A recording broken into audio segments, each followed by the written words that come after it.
Durag Diaries. Yo, what's good, YouTube people? We're back. Transfer window is now closed. You heard it here. The deadline is done. And today, we're going to do a little transfer review, man.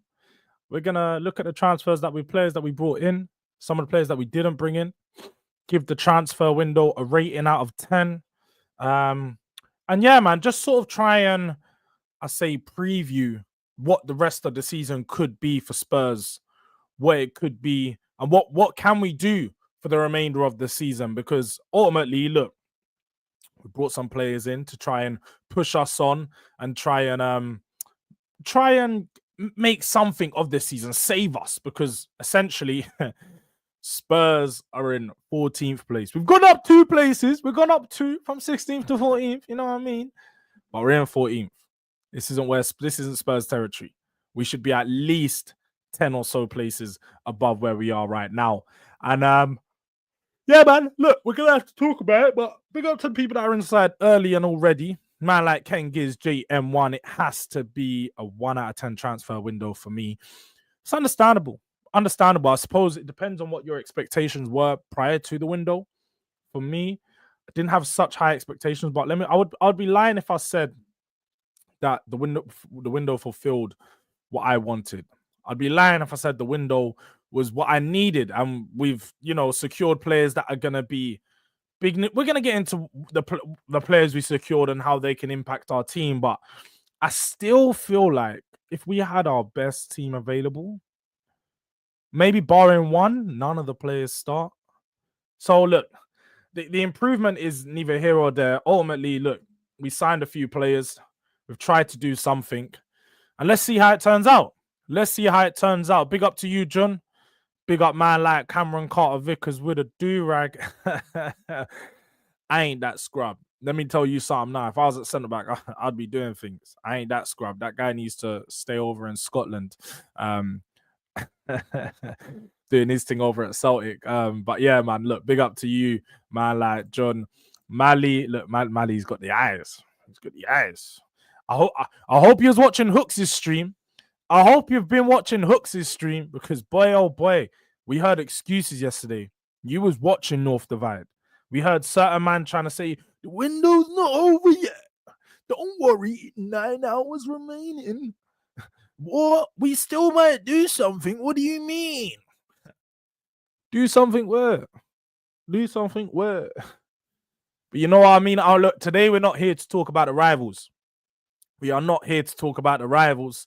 We're here to talk about Spurs. These players were needed at Jan 1st, not February 3rd.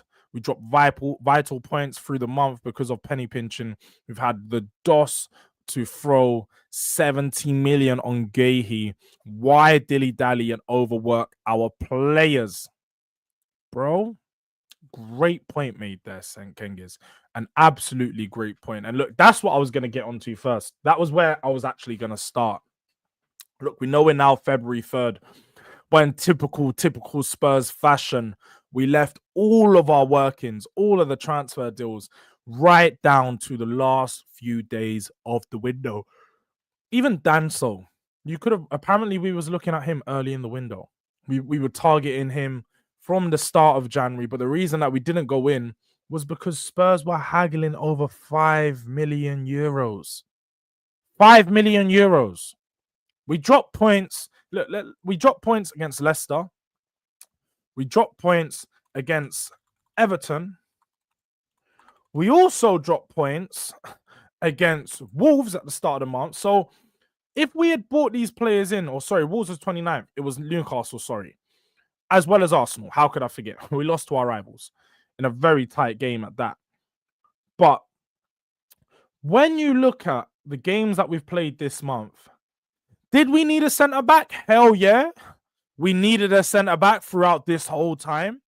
The only games we have won this month really were those games against Europa League teams and then the cup games. We won every cup game this month. Carabao Cup, FA Cup, Europa League.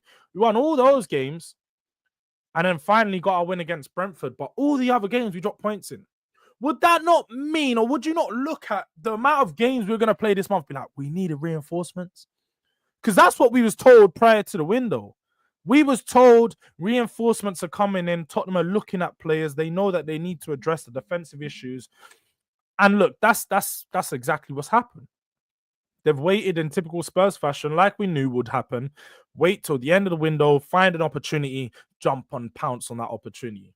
And how the Danso deal played out, look, already spoke about Danso as a player.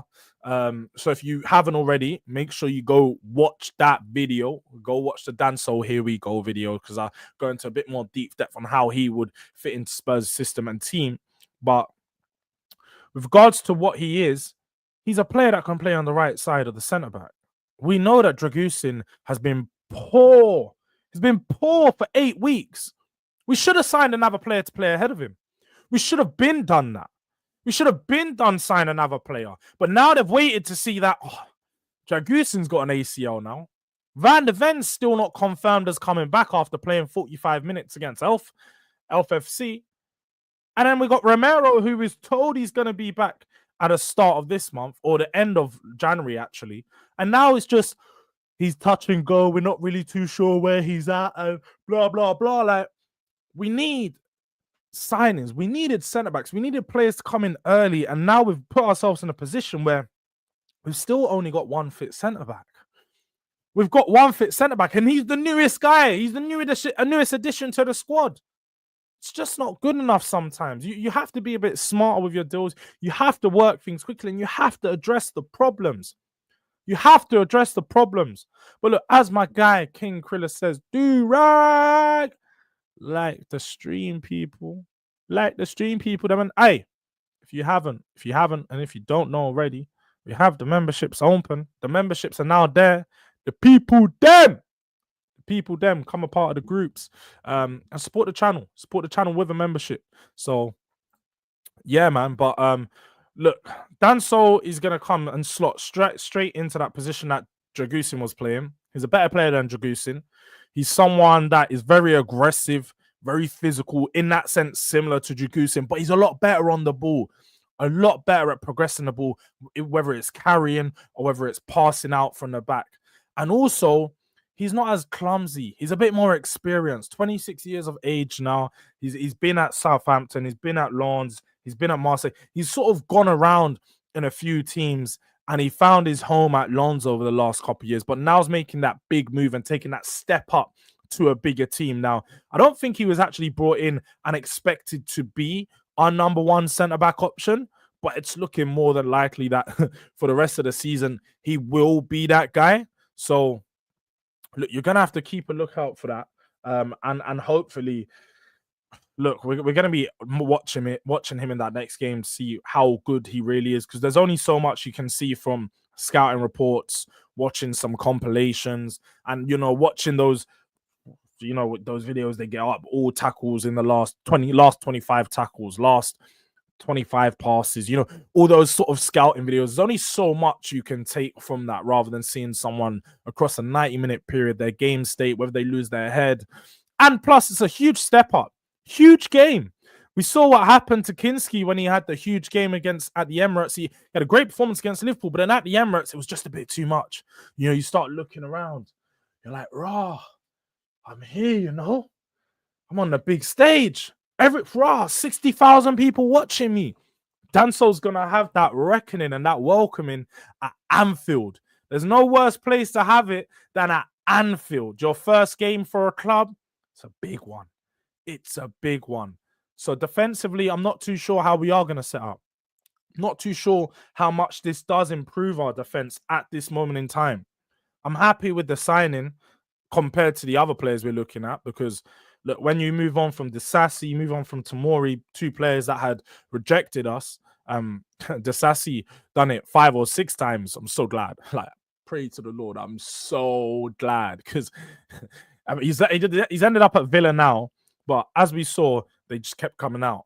Spurs are pushing.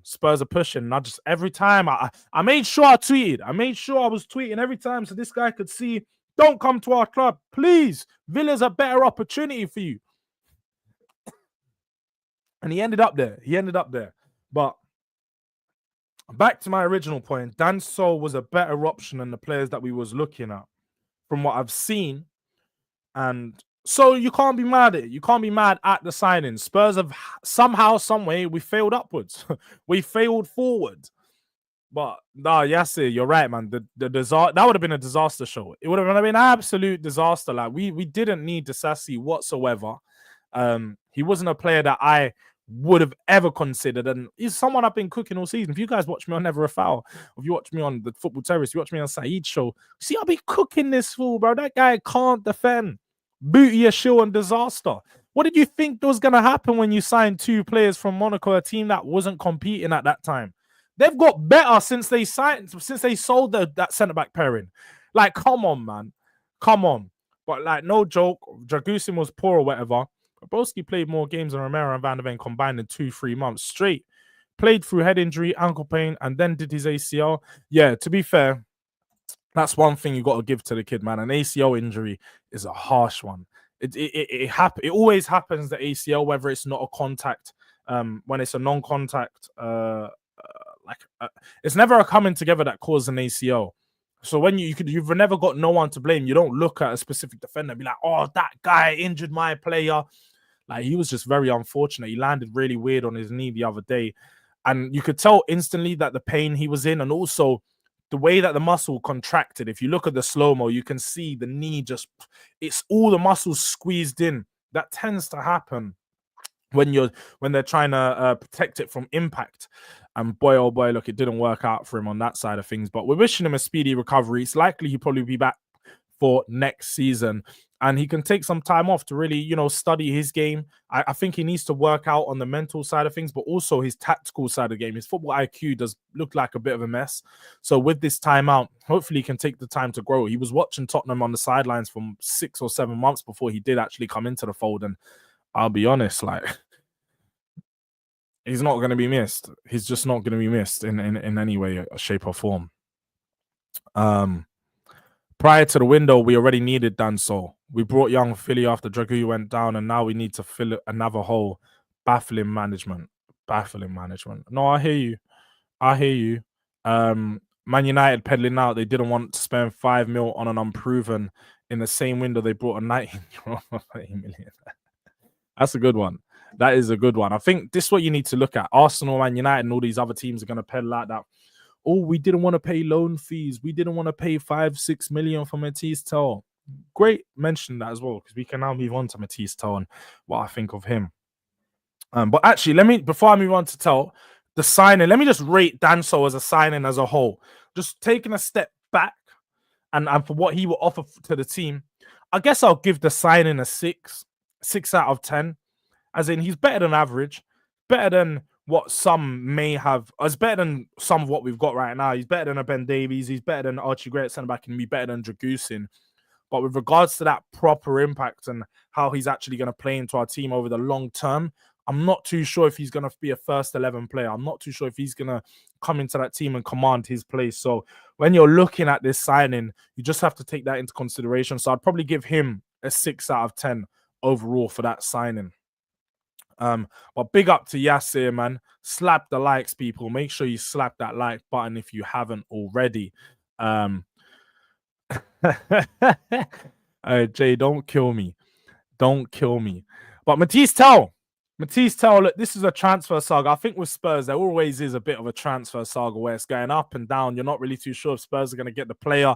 You're not too sure if it's all going to work out. You're not too sure if Spurs are actually serious or if they're just playing games and it's all smoke and mirrors. You can never be too sure. And I think with this one, I was happy that we ended up getting the player.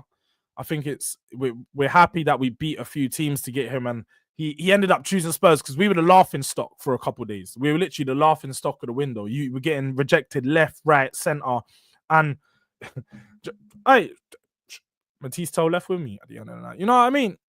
I might have moved to it first, and then she went and spoke to other man. That's cool, but she came back to my yard.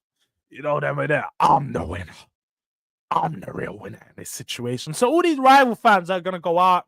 They're gonna say we didn't want him anyway. You know, she's dead anyway. Type beat. That's cool. Matisse Tell's ended up at Spurs, and I'm happy. I'm happy that he's ended up at Spurs, especially when you're looking at the role profile of what he brings to Tottenham. Everything that we don't have right now. We needed, for one, we needed a 1v1 player, someone that can run at their man, someone that can beat their man. We've got him. We're going to have Odegaard coming back. So you're looking at the French connection, yeah? Left wing, right wing, into DS19 in the middle. We're looking at some serious attackers. Looking at some seriously raw players that can gonna have some impact. They're gonna inject a lot of pace into this attack. 1v1 ability, and I feel like they're definitely more Ange wingers. The one problem that I do look at with this signing and the likes of Odegaard and players that are gonna come back, and the players that I like with high potential, they're not goal scorers necessarily. They don't come in, they don't score straight away, they don't start having an instant impact because they need to find their feet. You need to give them a few games to sort of embed themselves into the system, embed themselves. They're still finding out themselves how they want to play. They're still finding out who they are as a player. And when you sign players like this, there's always a risk that this could be an absolute flop. This could be a flop. It could be that he turns up at Spurs and just looks rubbish. Doesn't excite anyone. Similar to what we saw with Ansu Fati at Brighton that time, as it was a high expectation with Fati coming in to that team, and everyone thought he's going to have a big impact. He's coming from Barcelona. This is wonder kid, and then he just failed. He flattered to deceive. Could be very similar with Matisse Tell. It's one that we're going to be looking out for. I think the difference between those moves, though, in particular, is Spurs are a team that's willing to compete and ready to compete. Not in the Premier League, but just in general. And we've got, again, very big games, Europa League games, and these things coming up. So he's going to have a lot of minutes, going to have a lot of opportunity to perform, and against varying sides of, varying qualities. So you're going to get some top sides, some medium sides. Like, I think Matisse Tell is going to play a lot of game time, and I very much look forward to seeing him play. I think that this signing is going to be a player who's going to be playing off the left, he's going to be playing in the middle. He can combine well with the players that we currently have. Maybe he can learn a bit from Son, because Sonny was one of those players from young, finishing, clinical edge, clutch. He had it. He had everything. And just as of recently, you haven't seen it because of age. But I do think that Matisse Tell can pick up some notes from him and learn a lot. He can definitely learn a lot. But while going on, what are you saying? King Kriller, Danso cooked in last year's, can't lie. Champions League, sorry. He cooked in last year's Champions League. Yeah, he got that big win against Arsenal. So going to be keeping an eye on him. We finally got a good centre back in the air too. Every set piece is a horror movie in progress. But the funniest thing about this is, Kengiz, yeah? I don't know if people know, but when we signed Dragusin, he was supposedly one of the best aerial centre backs in Serie A. I haven't seen that. Quite literally, for Arsenal's goal, he was the one who got bullied by Gabriel, got absolutely ragdolled. Gabriel applied that WWE ruthless aggression, dragged him, pulled him back in and said, you know what? I ain't even mind that you're here. Jump on top of him. And yeah, I thought that Dragusin was going to be that guy that wouldn't get bullied and would be good in the air. So I have to see it with my own eyes before I believe the stats about Danso on that side of thing. But Danso mid for me. Young Philly ain't getting game time once Mickey. Why is he young Philly? I'm so baffed why he's young Philly. Like, what is the joke, June? I'm so baffed. Send Romero to Madrid for big dosh. Tired of that Argentinian plumber. Got the Lo Celso syndrome. Yeah, that's the thing. I think Romero, look, I've been a big fan of Romero for a long time at Spurs, but it's one of those things where you sort of have to start to accept now that he's probably not that guy. He's probably not the player that we need. He's probably not the guy that's going to lead our back line. He's not available enough. That's one of the biggest issues, is he's not available as often as you need him. So already there, you're looking at it and you're like, boy, can we rely on you? I just don't think so. Danso done Did he actually do it? Let me see Danso bold. That's crazy. Are you trying to say Danso used to be bold? Are you trying to say Danso used to have the receding hairline settings? That's crazy. I need to see a picture of that. If you have one of those, yeah, show me. Big up to Don, man, for checking in. You're lucky you dodged a bullet with Axel. Summer, we will be there.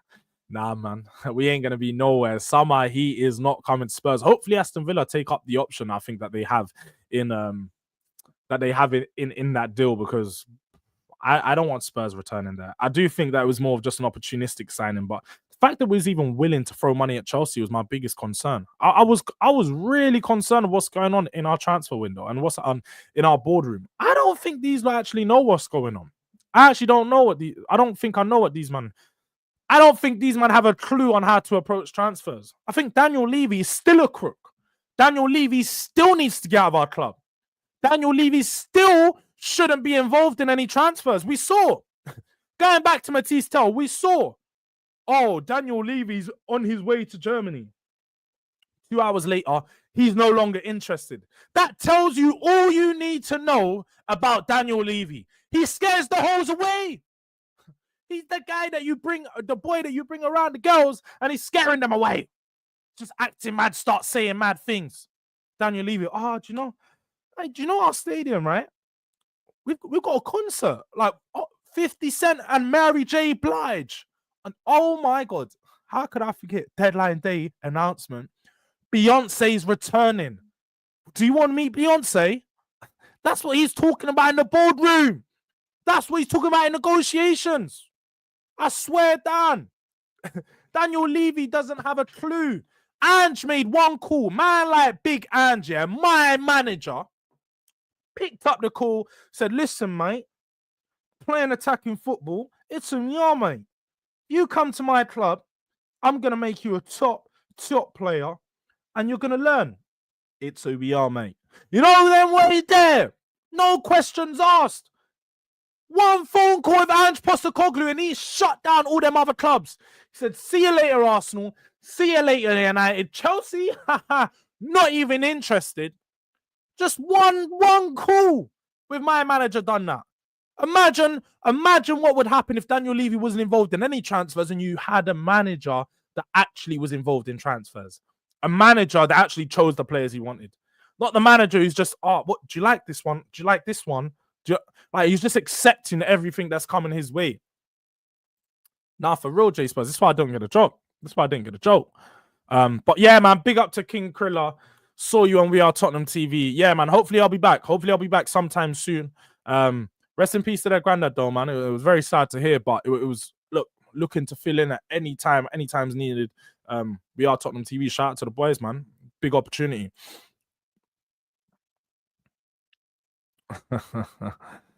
I thought he was gonna say 16 out of 10. But just again, Matisse Tell, if I'm gonna look at this signing, I'm gonna give it a rating out of 10. I think that I would go for a 7. I think I'd go for a 7 out of 10. Again, it's probably one of the signings that we needed early in the window. Some of the attacking output has been poor across the last couple of weeks, especially across the last couple of weeks, I must say. And we've had to rely on the likes of Mikey Moore, Ajayi, and Dane Scarlett scoring goals to get us through the Europa League.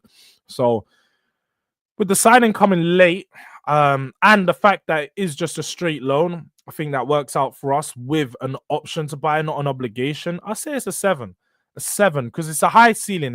It's low risk, high reward at this point. But we only paid 5 million for a loan fee, which is pennies. You pay that for most players when you have a loan fee, and you look at a potential option to sign for around 45 million. We paid that for Brennan Johnson, so you really can't go. You can't go bad. You can't be mad at that signing at all. 7 out of 10, solid addition into that first team lineup.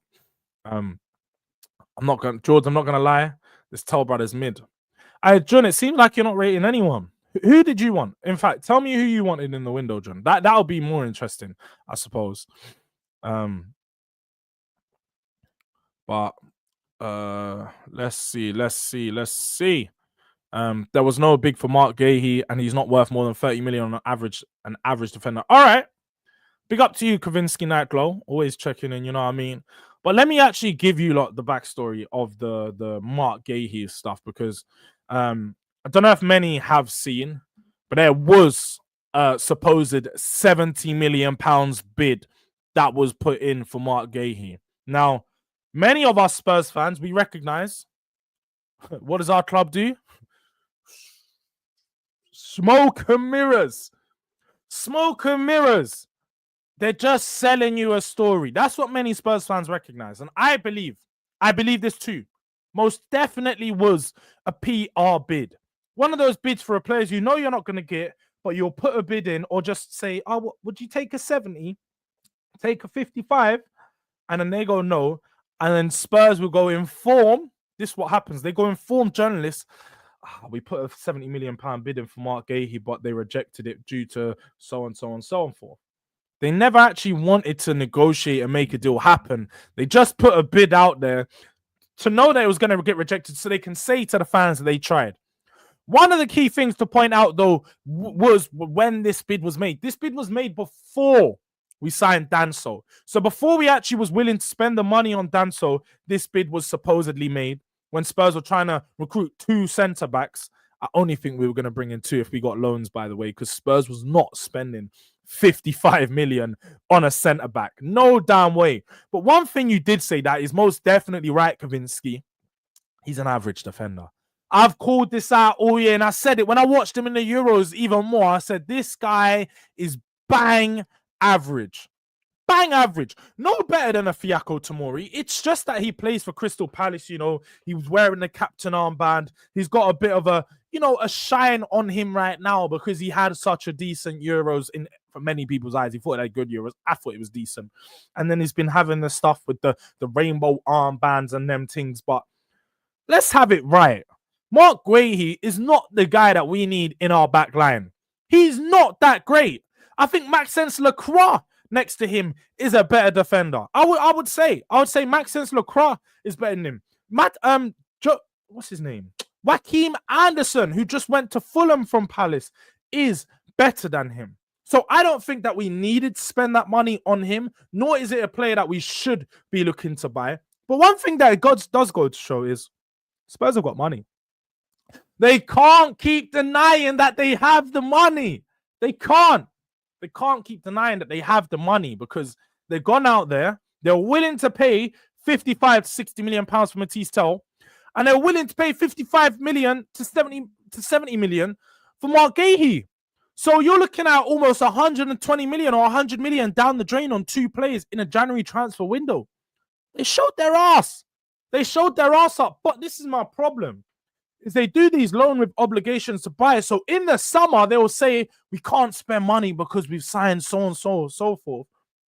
But you're supposed to have a budget for summer and January. Not just the summer. And our budget being so small, restricted already, it's just making it impossible. It's making it absolutely impossible to make any moves. It's going to make it impossible to do anything in the summer at this point. Because who are we going to sign with our minimal budget? Who are we going to sign? Angel Gomez on a free? Yeah, he's a good player. He's one that I'm interested in. But outside of that, I mean, we're going to just be out here wheeling and dealing, trying to make things happen with players that, let's be honest, probably aren't at the level that we need. Same as what happened in the last window. Man, like, we're Nursery FC. I've said it. We're the most expensive nursery in London. The most expensive one. At least Chelsea are selling their players, get rid of them. If they don't like them, they get them gone ASAP.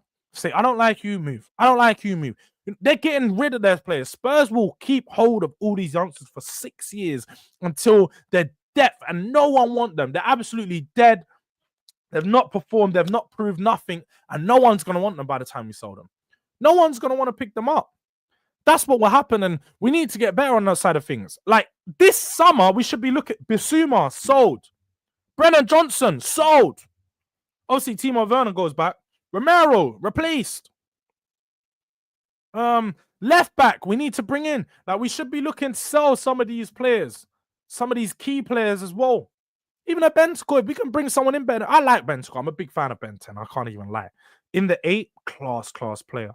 But if he's not going to be playing consistently, then we can look to improve. Bring someone in who's going to be better than him. Someone that can play the 6th role. But I am a fan of him. I will say that. I don't want him gone. I think Bissouma's the one player that needs to go. But if we can get improvement on neither of them, because neither of them are too good, and as much as I rate a player, I don't think he's amazing. If the improvement's there, go get it. Go get it. Mero has gone already. They're easing their expensive asset out of the club to be ready to sign for Real Madrid, fit and healthy. That's dead, man. That's dead. Or a feeder club anyway, and nothing's changed. That's not right though, Kavinsky. We're not a feeder club. If you want to say we're feeding Real Madrid, I think every club in the world's a feeder club to Real Madrid then, because when Real Madrid come calling, you pick up that call and you make your way. There's no doubt about it. Even, let's just say, even me as a Spurs fan, all-time Spurs fans, I know when I get that call from a Barcelona, I get that call from a Real Madrid, once in a lifetime opportunities, you don't turn it down. You'd be more than silly to turn it down as a player. So as much as, yeah, playing in Spurs might be nice, playing for Tottenham or playing in London, it's never going to be as big. Even if you're at Man City or Man United, it's never going to be as big as playing for the Spanish giants, the two biggest clubs in world football. And I'll be real, Krilla. As much as I keep an eye on NBA, I look at it every now and then, and I might watch, some highlights and stuff like that. I'm not that tuned in to know how big of an impact this is going to be. I saw all the Mavericks fans. Apparently, they lost like 700K on Instagram. They've been going mental. I saw a video of the guy going, "He's ruined us. The owners are ruining us." And I know how you feel. I know how you feel. Selling your best players and not replacing them, and replacing them with duds. Replacing them with a guy that's on the injury bench half the year in AD. It's crazy. But for the old school fans, when I was, this is what I mean. So this is what I will tell you, King Griller. When I saw AD, Clay, and Kyrie in the same team, I was like, raw. They're some ballers. But this ain't 2016, bro. This is not 2016. These players are all like 35. So that's all I can say on NBA. Like, my knowledge goes way back to to me, we're still in 2017, 2018. We're still in the Warriors era. I don't really know about too much that's going on right now. Big up, Jords, and in forever. Man said leave it in too. Big up to you, my guy, Keros.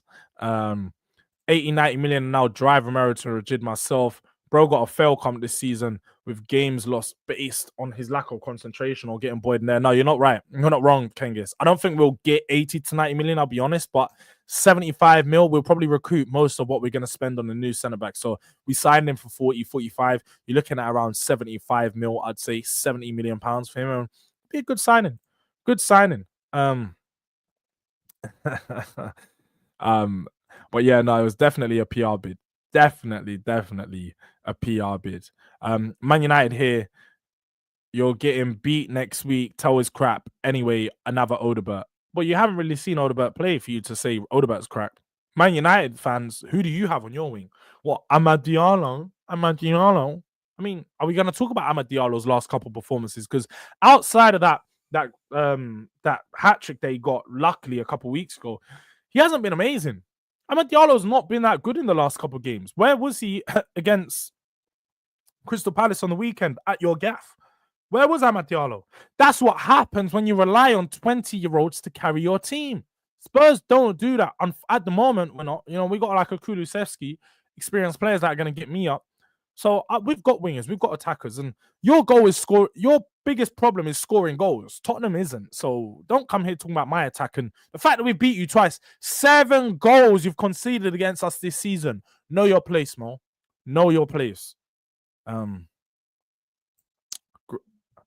Big up to Journey come through with his transfer scouts that he was looking at, the scouting players. He wanted Semenyo plus Ignacio, Scalvini, or Buongiorno. Even for 60 million, Watkins is good. Now, so look, we didn't need Watkins. I'll say this. Definitely didn't need Watkins. We bought Solanke for 65 million. What would we be doing by signing another striker, especially one that's at 29 years of age? If you've got a senior striker already, you sign a younger player or someone that can compete with him. Watkins, they're not going to be competing with each other. 2 60 million pound signings doesn't make sense in one position. Semenyo, great signing. Great one to point out. I don't think that he would have left Bournemouth in the position that they are at this point to come to Spurs. Maybe in Arsenal or Chelsea he might have, or Liverpool, but to come to Spurs when Bournemouth could be potentially finishing in a European place, maybe wouldn't make that move mid-season. Ignacio, that would have been a good centre-back signing. Can't take nothing away from that. And then the other 2 players, I'm not going to act like I've heard of them. I don't even know who they are. So, look, I hear you. You've got some good options out there. Semenyo and Ignacio, definitely a good shout. But the other ones, I don't know too much about to even give you an opinion on my opinion on there. Here comes Donna again. Oi, Jords, my favourite Spurs natter. How's it going, love? Still buzzing after deadline day, are ya? Or should I say lack of deadline day? Classic Spurs, innit? I've got the accent on point, though, innit? Defo got the accent on point. My guy, Starcrow, big up Duragnum. And the Evans Ferguson loan deal was a lot. No, it's not. No, it's not. John, come on, man. Evan Ferguson hasn't performed for a while. Evan Ferguson's probably not been himself. I think he goes to West Ham, he's going to be finished. This is not going to be a good loan deal for him. West Ham kill strikers. They absolutely kill strikers, and I don't think this is going to be one that actually ends up good for him. But look, before we head out, quickly, Starcrow. Not sure if it was a PR bid. Timing obviously makes it seem so, but it was made before Danso and Palace got Chilwell. Deep it. Levy flew to Munich until said no. Bro, that is the funniest thing about it all, Star. That is the funniest thing about it. He said no when Levy was in country. So Levy wasted his time doing a flight, wasted all that fuel. Probably put that's like, I don't know if people know, a private jet journey itself, probably like 40 bags just to fuel it up and all them things. He wasted like 100 racks probably doing this journey, yeah, just to be told no. And then just for him to go, you know what, Ange, make the call, mate. And he done it. He pulled it all the way in. So it's definitely humbling for Levy. Definitely a humbling experience for Levy. But on the last signing, because look, I haven't touched on, of course, I mean, Tony Kinky, Antonin Kinski for some. We've had him for quite a few many weeks now. He's had some really strong performances, one or two shaky performances, but for majority of it, I've been more than impressed with him. I think this has been a very, very good signing for us. Shrewd one at that. Looks like a keeper with high potential. Can play out from the back from what we've seen. And he's collecting from crosses and corners. And one of the key things that have stood out to me, because that's the weakness that Vicario has. That's one of those things that Vicario's had a problem with all last year. And Kinski's showing to be quite strong in that sense. He's showing to be ready for the challenge. So look, I think Kinski's been a very good signing. And for the price that we got him and the fact that we split it up, I know he's a backup goalkeeper, but I'm really happy with this one. I'm going to go a 7 out of 10. Obviously, it can't be an 8 or 9 because he's not a world-class signing or a top player. But for what we needed, I suppose Spurs actually addressed one of the issues with this one because Forster, we could not rely upon Fraser Forster playing. He can't play out from the back, and he was making mistake after mistake. So Kinski was a big signing for us, one that we got done really early in the window. So yeah, I think 7 out of 10 sign. I think when you look at all three of them, 7 out of 10, 7 out of 10, 6 out of 10, I'm going to give the window a whole just a 6 out of 10. I think that we addressed some of the issues that we needed, some of the problems, as in we needed a 1v1 attacker, we needed a defender that was better than Dragusin, a centre-back, and we needed a keeper that could play out from the back. We got 3 of the 4 signings I'd say that we needed. I think we should have brought in a left-back, or again, it could have been a left-back, another centre-back, or a central midfielder. But we needed someone to come in and bolster our team defensively just that little bit more. 3 signings is not a bad window. I think, again, we've addressed some of the issues, but it's just one of those ones where you're looking and you're like, could we have done just that little bit more? Could we have? Probably. But I'm not going to be mad. I'm not going to be angry that it didn't happen. I'm not going to go crazy or go over the top, overboard and be like, Spurs, man. Spurs, we're missing out on another signing. Look, let's see how the window plays out. Let's see how the rest of the season plays out. Let's actually analyze Danso and tell for what they are. They're pretty good players, and their first game is going to be big ones. 2 cup games against Liverpool and Aston Villa coming up. Keep an eye out for a Liverpool preview because I do need to put something together. I'm not too sure who's going to be on the panel, but I need to put something together for that today. Maybe tomorrow night or maybe Thursday morning. However we seem to work it, there will be a Liverpool preview coming out. But look, what I'm gonna do, guys, is I'm gonna have this go straight over to Hotspur Cave. Me and Jay have cave conversations pretty much most Tuesdays at 12. So make sure you guys like the video if you haven't already. Make sure you subscribe to the channel.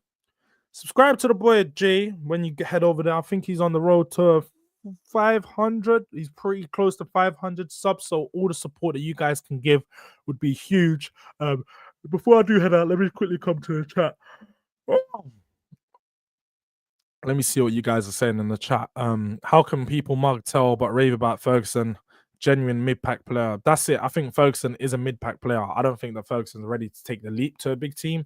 And all this 100 mil stuff and all that Brighton were doing was just a load of rubbish. Look, Brighton are very good at making their assets and inflating prices like we've seen with Mitoma, even with the Saudi stuff. But yeah, wouldn't get too gassed about Ferguson and this move. I don't think that it's one that's going to move any needles. I doubt he's even going to get 6 or 7 goals towards the end of the season. I really doubt it. Ferguson was okay at Brighton, told not so much outside of Bundesliga. Look at the amount of duds that came out of Bundesliga. But look at the amount of great players that come out of the Bundesliga. There's been so many that have come from Bundesliga and thrived in the Premier League. So as much as I hear what you're saying, it's you can make good points for either or player. That's the thing. But yeah, look, you're not going to be arguing until Ferguson both mid anyway. But if push comes to shove, Ferguson show more. I get what you're saying. You've seen more of Ferguson with your own eyes watching Premier League football. Some people that have been watching Bundesliga will tell you they've seen more of Matisse Tell and they think that he's a way better player. So it's one of those ones, isn't it? It's one of those ones. So I do think that it's gonna be a good signing for either clubs. We needed Tell, they needed Ferguson. We all fill the void that essentially was left. And just quickly, you would take Ferguson on dry loan over Tell? Nah. Wouldn't take Ferguson at all. I don't think we needed Ferguson. Bruv.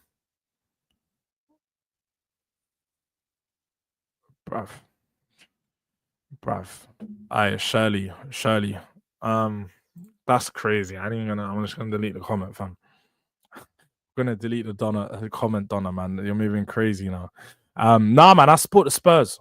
If you're asking for my NBA team, I'm a Spurs fan. Obviously, makes sense. You know, Tottenham, Spurs, you know, one of them ones. Like, that's all I'm doing. I just mean, when I was young, I just chose a team that had the same name. I was like, what, we got Spurs over in basketball. That's my team. And then again, same way with my club, they won straight away. I remember watching 2013, 2014 finals and them things. Kawhi Leonard. Yeah, I was watching those things. And then, boy, I don't think they've won a championship since then. It's been like 10 years. It's been like 10 years. The teams fell off, but we're coming back. Wembanyama settings, you know what I'm saying? We're on our way back. But look, big up to the people that have been checked in and tuned in. This is going straight over to Cave Conversation. So show some love to the boy over there. And make sure you come over and check out. Make sure you like the stream before you head out. Make sure you subscribe to Durag Diaries. Follow me on the socials. And come over to Cave Conversations, man.